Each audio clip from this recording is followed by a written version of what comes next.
8 ते 10 पोलीस या ठिकाणी पाळत ठेवून होते. ते पत्रकार परिषदेत पत्रकार समवेत येऊन बसले होते. मला वाटतं माझ्यावर पाळत ठेवण्याचं काय काम आहे. या ठिकाणी 8 ते 10 पोलिसांचं व्हिज्युअल मी तुम्हाला देतो.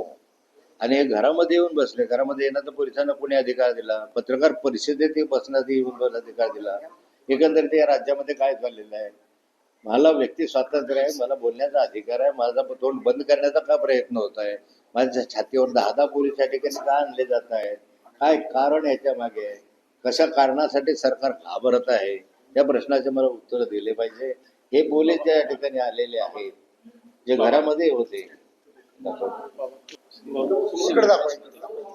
सिव्हिल ड्रेस मध्ये आहे, आणि या पोलिसांना विचारलं